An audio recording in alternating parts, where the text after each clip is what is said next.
Halo teman pemilih, selamat datang di podcast KPU Kota Sukabumi. Sekarang kita lagi kedatangan tamu dari panitia penyelenggara kecamatan atau sering kita sebut sebagai PPK Kota Sukabumi. Nah, kalau boleh tahu ini dari PPK mana nih? PPK Kecamatan Citamiang. Oh iya baik. Untuk ketuanya bisa diperkenalkan dan jajaran anggotanya itu siapa aja bisa diperkenalkan? Oke. Untuk formasi di PPK Kecamatan Citamiang, saya sendiri ketua PPK, nama Budi Setiawan, dan di sebelah saya, boleh silakan. Ya, saya sendiri adalah Muhammad Yasin selaku PPK Divisi Teknis. Perkenalkan, nama saya Gianwaka Prihamukas, dipanggil Arnold. Saya divisi Sosfarmastikli, yaitu sosialisasi partisipasi masyarakat pendidikan pemilih. Kalau saya Mufki Maulana Syahansyah, PPK Kecamatan Citamiang, divisi logistik. Dan satu lagi yang tidak hadir, ada satu lagi teman kami yaitu Kang David Riyadi yang bagian divisi data. Oh iya, berhalangan hadir ya Pak. Ya, karena sakit. Oh iya baik. Nah, untuk tugas ketua PPK itu kalau boleh tahu apa sih Pak? Bisa dijelaskan nggak Pak? Tugas ketua PPK mungkin secara global ya, secara utama saja. Jadi ketua PPK itu memang mempunyai tugas manajerial. Ada tadi yang sudah disebutkan, ada divisi teknis, ada divisi sosialisasi, ada divisi logistik dan juga divisi data tadi. Ya kalau ketua ya istilahnya lebih ke lebih manajerial dan juga harus mengetahui semua divisi. Jadi kalau sebagai ketua harus mengetahui kegiatan apa saja dan apa yang dilakukan oleh divisi teknis, divisi sosialisasi dan juga divisi logistik dan juga data. Jadi lebih menyeluruh kalau ketua PPK, jadi harus ya lebih ke manajerial tadi. Seperti controlling gitu ya Pak? Iya. Ya. Nah, tadi kan ada divisi-divisi anggotanya ya, per PPK itu ada divisinya. Bisa gak sih Pak dijelasin apa aja tupoksi dari divisi-divisi itu sendiri Pak? Oh iya, boleh dijelaskan langsung oleh rekan-rekan kami ya. Baik. Dipersilakan. Ya, kalau saya di divisi teknis, yaitu kalau peribahasanya itu teknis itu seperti koki yang meramu dari mulai awal sampai dengan akhir, bagaimana perjalanan pemilihan berlangsung di setiap kecamatan. Jadi saya pun sama, tidak jauh berbeda sebetulnya seperti ketua, tapi tanggung jawab lebih memang ada di ketua. Jadi saya juga memastikan dari awal data segala macam, karena hari H itu adalah tugas utama di teknis. Segala sesuatu dari mulai data, partisipasi masyarakat pasti nanti tumpuannya tujuannya ada di teknis. Jadi saya memastikan setiap tahapan yang ada di awal sampai dengan akhir itu berjalan sebagaimana mestinya. Dan puncaknya ada pada saat hari H. Nah mungkin seperti itu bagaimana teknis itu meramu supaya penyelenggaraan pemilu itu berjalan sebagaimana mestinya. Mungkin seperti itu secara globalnya. Baik. Kalau divisi yang lainnya Baik, izin menjelaskan ya. Dari divisi sosialisasi itu adalah mensosialisasikan. Umpamanya seperti ketika pemilihan harus mengetahui dari si pemilih-pemilihnya bagaimana mereka bisa memilih, sedangkan pengetahuan atas pemilihan tersebut tidak diketahui. Oleh karena itu dari sosialisasi itu kita mensosialisasikan ke segmen-segmen, dari segmen-segmen kaum-kaum bawah sampai kaum-kaum atas, dari mahasiswa sampai pelajar. Jadi sosialisasi itu bukan hanya mensosialisasikan saja, tapi ada juga dari SDM-nya, yaitu mengatur sumber daya manusianya. Nah, untuk sosialisasi sendiri mempunyai target yaitu meningkatkan partisipasi masyarakat. Nah, untuk target Sukabumi itu 80%. Alhamdulillah kita sudah meningkat walaupun masih kurang dari target awal, yaitu 70% sekian. mungkin tugas sosialisasi itu dari awal sampai akhir itu terus mensosialisasikan sampai hari H. Lanjut ke divisi logistik. Baik, kalau dari divisi logistik itu sebenarnya tugasnya itu mempersiapkan hal-hal atau sebutnya perlengkapan-perlengkapan yang dibutuhkan ketika akan melaksanakan pemilihan. Contohnya di H-7 itu kan ada C pemberitahuan atau C undangan yang harus diberikan kepada pemilih. Lalu ada surat suara itu yang sudah disediakan oleh KPU Kota, kita sortir lagi berdasarkan kebutuhan-kebutuhan dari TPS itu, terus juga kotak suara, juga logistik-logistik lain. Ya intinya tugasnya logistik itu mempersiapkan perlengkapan-perlengkapan baik itu sebelum hari H, di hari H, dan bahkan setelah di hari H, karena setelah hari H pemungutan suara itu masih ada pleno dan harus ada juga pengembalian logistik dari PPK ke KPU. Baik. Tadi kan udah dijelasin ya tupoksi per divisi nih. Terus tadi juga ada nyenggol target ya. Nah, bisa gak sih Pak dijelasin secara rinci target sebagai PPK itu apa aja gitu? Terus bagaimana? Oh ya, sebelum ke target ya tadi ada satu divisi lagi sebetulnya divisi data yang teman saya nggak bisa hadir. Jadi tugasnya divisi data itu ya memastikan mengutakhirkan data dari awal, turun data dari Disduk Capil yaitu yang namanya DP4 ya.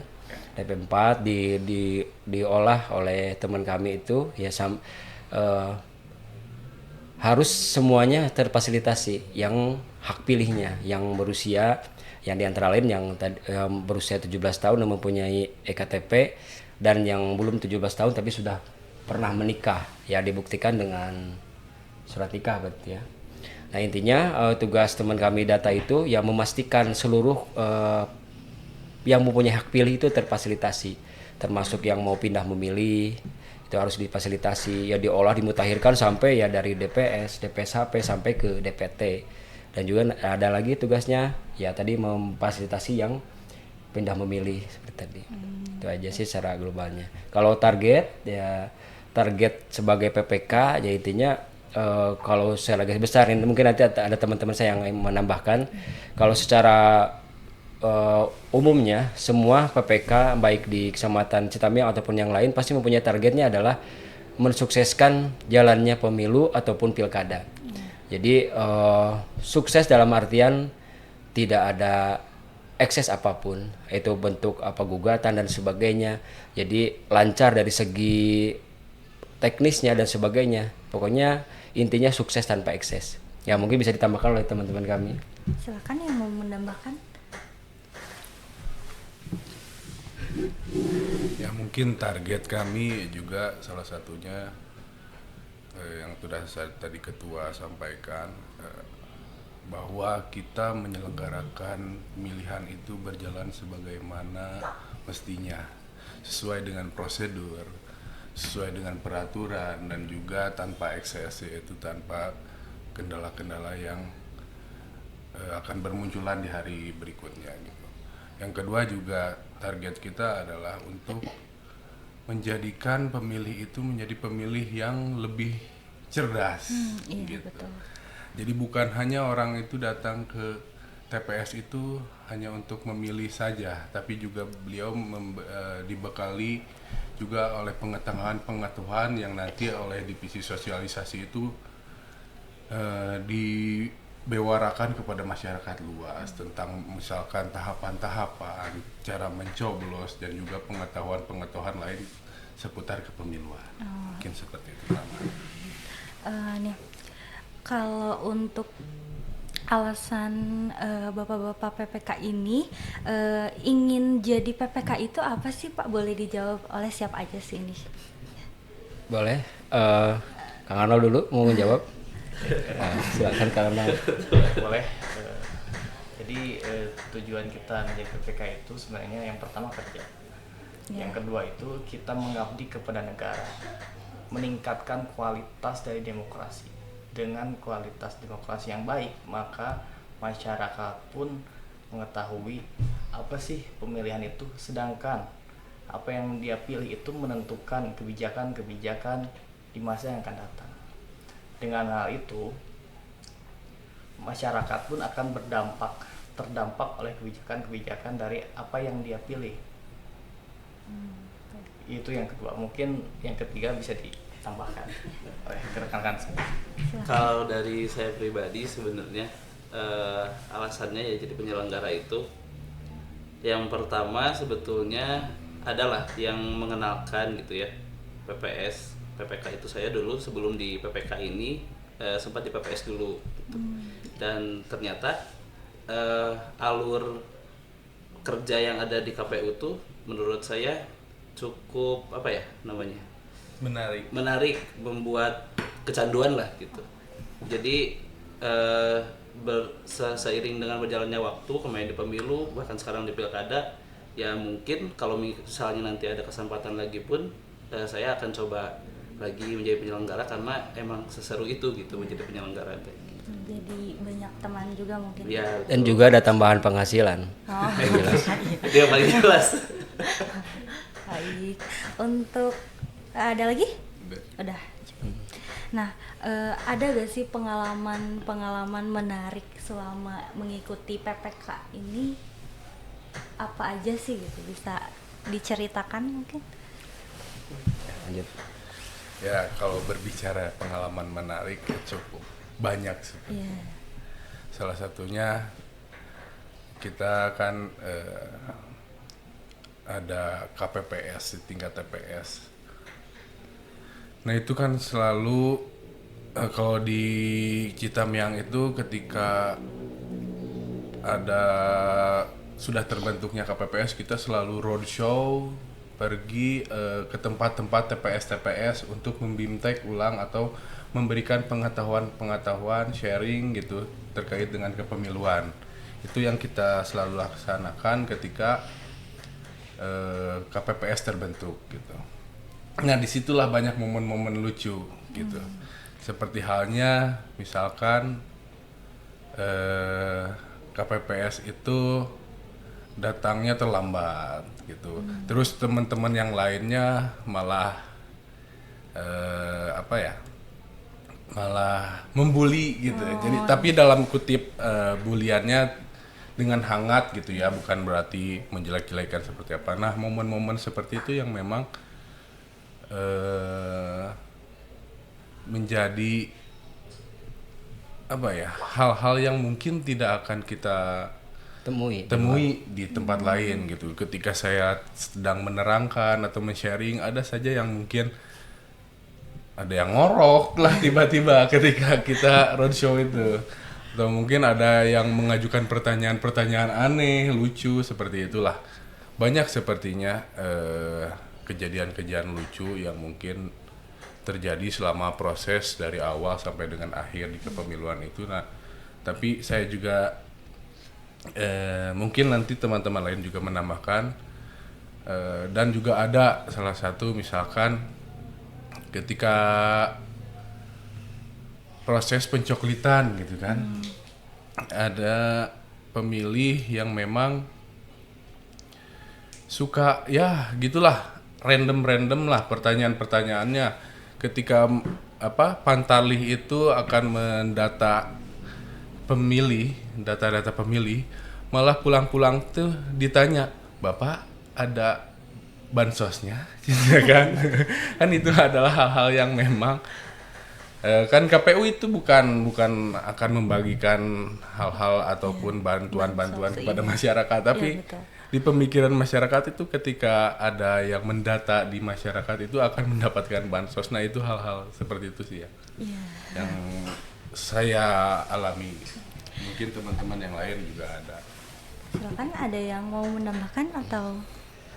Jadi kalau saya lebih ke, ya kalau berbicara pengalaman di kepemiluan, mungkin saya juga berangkat dari 2013 dulu. 2013 sempat jadi PPS juga, di PPS sama masih di Kelurahan Citamiang, masih di Kecamatan Citamiang. Jadi dulu di PPS Citamiang tuh ya mungkin ada sedikit pengalaman yang bisa dibawa saya ke sampai sekarang. Jadi kalau saya sering menyampaikan kepada rekan-rekan PPS ataupun PPK, jadi kita itu bekerja tim, kita tuh kolektif kolegial. Jadi harus bisa membina silaturahmi, yang membina ke tim itu sendiri. Jadi harus solid antara 3 orang. Ini usul PPS 3 orang, kalau PPK 5 orang. Ya harus istilahnya harus solid, harus bisa menjaga sinergitas. Jadi contohnya seperti saya dulu pernah mengalami bahwa ketika di PPS, ini anekdot lah ya. Dulu saya anggota. Nah, itu ada, walaupun kita bekerja tadi yang sudah disampaikan oleh teman-teman bahwa kita mengabdi kepada negara dan sebagainya, tapi tetap ada juga yang namanya tadi salary.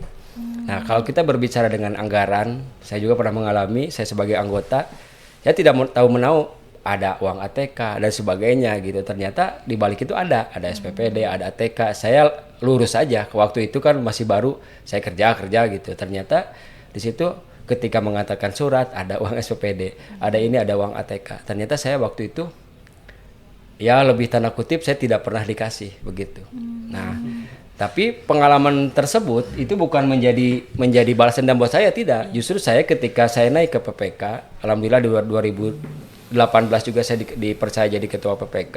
Nah, di situ malah pengalaman itu saya jadikan sebagai suatu hal yang harus saya perbaiki. Ya, jadi gitu. pelajaran. Ya, pelajaran. Makanya saya lebih ada anggaran pagu dari KPU, saya terbuka. Ya. Saya perlihatkan kepada teman-teman, rekan-rekan bahwa ini anggaran seperti ini. Dan juga sama diterapkan di sekarang 2024. Saya juga kepada rekan sama, saya terbuka semua. Nah, itu adalah sebagai salah satu kunci juga. Jadi ketika apalagi mengenai keuangan itu sensitif. Iya, Nah, betul. ini kalau misalkan sudah tidak sinergi, sudah tidak antara satu sama lain, ya itu bekerjanya nanti akan timpang. Gitu. Ya, intinya itulah.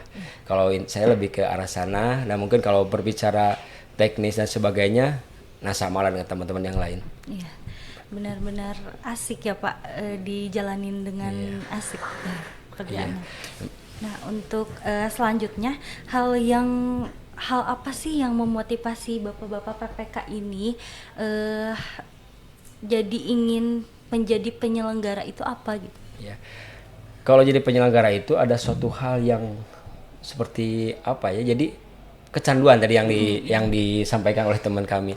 Jadi walaupun sebetulnya kalau jadi penyelenggara teknis itu baik KPPS, PPS, PPK, KPU itu sebagai terlapor. Sebagai terlapor. Jadi tidak bisa melaporkan. Jadi sebagai terlapor sebetulnya di situ sudah berat tantangannya.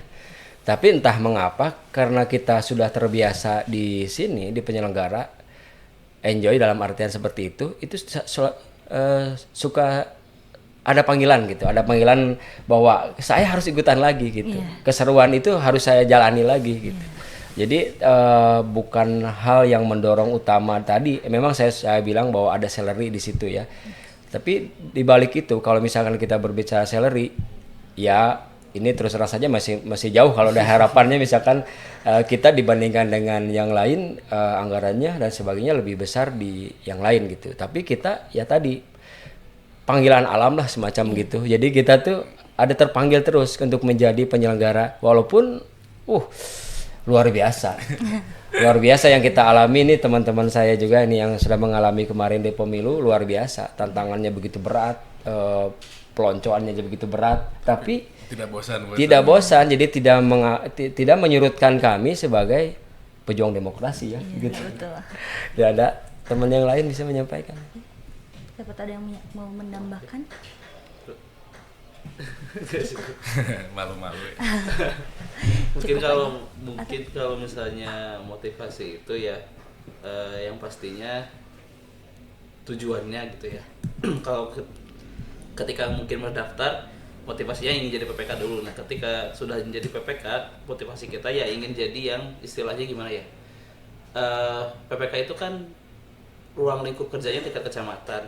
Jadi kita itu ingin menjadi yang terbaik lah gitu dari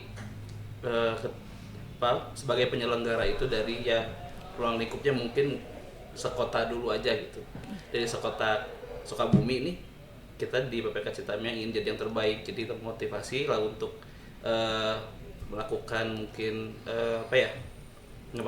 inovasi-inovasi yang mungkin nantinya berpengaruh terhadap lancarnya penyelenggaraan pilkada gitu.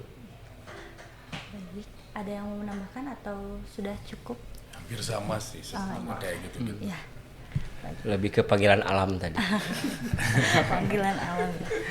Nah, kemarin kan kita baru melaksanakan pilkada ya Pak ya. Bisa diceritakan nggak kurang lebihnya kemarin pengalaman selama pilkada itu apa kurang lebihnya? Ya, pengalaman di pilkada itu sebenarnya tidak jauh berbeda dengan pada saat di pemilu yang kemarin ya. Iya. Namun ya pasti ada perbedaannya juga secara teknis. Itu mungkin kalau pilkada itu lebih agak ringan kalau secara teknis pekerjaan, karena kita tidak sebanyak kayak pemilu ada 5 jenis pemilihan. Kalau pilkada kan hanya 2 jenis pemilihan, yaitu gubernur dan wakil gubernur serta wali kota dan wakil wali kota. Secara pekerjaan mungkin lebih ringan, namun secara tekanan gesekan di lapangan mungkin karena pilkada itu terpusat atau terfokus di daerah masing-masing, ya begitulah, ada pasti gesekan-gesekan ataupun aura-aura aura-aura dari kompetisinya terasa oleh kita gitu, mungkin seperti itu yang di pilkada. Namun secara garis besar alhamdulillah,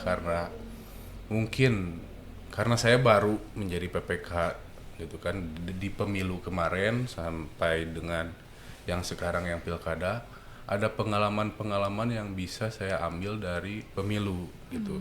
Jadi untuk menjalani pilkada itu segala halnya saya sudah lebih siap karena saya lebih prepare apapun gitu dari segala segi, segala macam lah gitu. Saya prepare, jadi alhamdulillah saya bersama rekan-rekan yang lain juga menjalani pilkada tersebut itu lebih tenang, lebih mantap gitu kan, lebih siap gitu.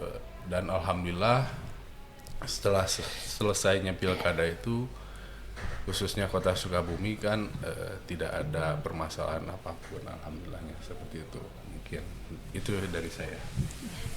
Ada yang mau menambahkan atau?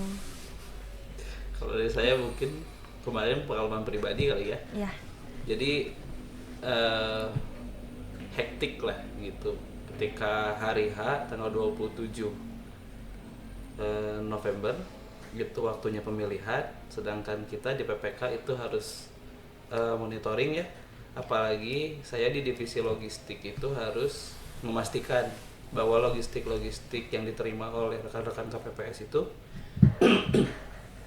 sudah lengkap gitu, tidak ada kekurangan. Nah, di tanggal 27 itu juga kebetulan anak saya lahir gitu, lahiran. Jadi ya itulah dengan integritas saya bukan lebih memilih ya. Saya harus memilih untuk mendahulukan dulu pekerjaan saya, dan setelah selesai semua baru saya, kebetulan anak saya lahirannya di Bandung, jadi setelah selesai semua saya baru ke luar kota gitu untuk melihat anak saya yang baru lahir gitu. Itu aja sih paling pengalaman pribadi. Cukup hektis ya Pak. Iya. Saking cintanya kita dengan pekerjaan, rekan kita Kang Muki istrinya lahiran dia masih bekerja. Iya, betul. Waduh, hebat Karena sekali. tanggung jawab sekali. Nah, saya juga menambahkan ya istilahnya tadi kalau diceritakan oleh teman saya kan secara teknis. Nah, tadi saya kembali lagi kalau saya sebagai ketua, jadi tetap saya membina sinergitas antar teman kita ya. Jadi intinya ketika kemarin kita pilkada bisa berjalan dengan lancar itu berkat kerja tim. Saya berbangga sekali mempunyai teman rekan-rekan ya seperti Kang Yasin, Kang Muki, Kang Arno dan juga Kang David bisa bekerja sama dengan baik gitu. Sama-sama bisa mengejar yang ini seperti ini dipelajari semua. Jadi bisa dijalankan secara baik. Dan juga tadi integritas tadi, saya berterima kasih sekali lagi kepada temannya tadi, sekali lagi Kang Yasin, Kang Mupki, Kang Arnold, Kang David yang bisa bersinergi dalam bekerja. Ya tadi juga terima kasih sekali untuk Kang Mupki juga sama, tadi bisa lebih profesional ketika memang harus memilih ini mana yang harus didahulukan. Nah karena di waktu itu memang urgent dua-duanya. Di satu sisi keluarga, di satu sisi pekerjaan yang memang ini finalnya, begitu kan. Ya akhirnya Kang Mupki bisa menjalani dua-duanya gitu. Setelah menyelesaikan tugas utama langsung berangkat. Sekali lagi terima kasih rekan-rekan. Ya, terima kasih sama-sama kembali. Baik, untuk pandangan teman-teman PPK ini terhadap podcast KPU Kota Sukabumi itu apa sih, bisa dijelaskan atau diluapkan aja? Ya, kalau bagi saya untuk podcast Kota Sukabumi itu adalah salah satu terobosan baru ya, yang mungkin dilaksanakan oleh KPU Kota Sukabumi. Saya rasa ini cukup bagus sekali gitu, karena tren sekarang kan sedang naik-naiknya atau sedang marak-maraknya itu di YouTube itu adalah podcast. Iya, betul. Jadi kita tidak ketertinggalan terobosan-terobosan baru gitu untuk Kota Sukabumi. Saya salut, saya juga sangat apresiasi hal tersebut. Namun juga saya meminta agar lebih diintenskan lah. Harapan saya begitu, podcast ini bisa lebih diintenskan, mungkin minimal seminggu sekali atau 2 kali gitu. Ada untuk apa? Untuk sarana informasi juga bagi masyarakat Kota Sukabumi begitu. Harapan saya sih itu. Tapi secara global dengan adanya podcast di KPU Kota Sukabumi itu saya sangat apresiasi itu. Mungkin ada yang lain? Paling dari saya tambahannya mungkin bisa nanti dari pihak KPU itu mengundang narasumber-narasumber yang menarik gitu, baik dari semua kalangan, dari semua generasi gitu. Untuk kalangan anak muda misalnya lagi rame siapa diundang, tapi kita berbicara masalah tentang kepemiluan gitu.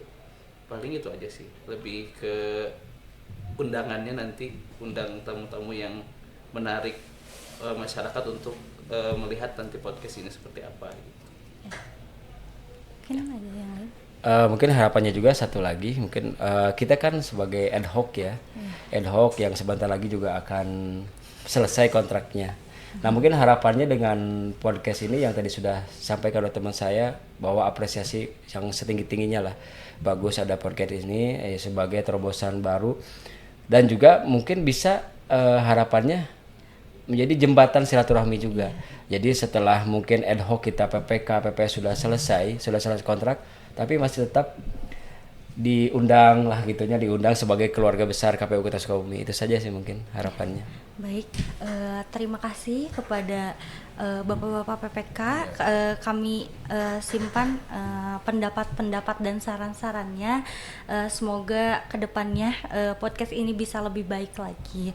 Nah, mungkin ini sudah di penghujung acara. Saya terima kasih kepada Bapak-bapak PPK juga telah menyempatkan waktu ke sini untuk ngobrol-ngobrol sama Padahal kita. Padahal saya masih betah loh. Oh.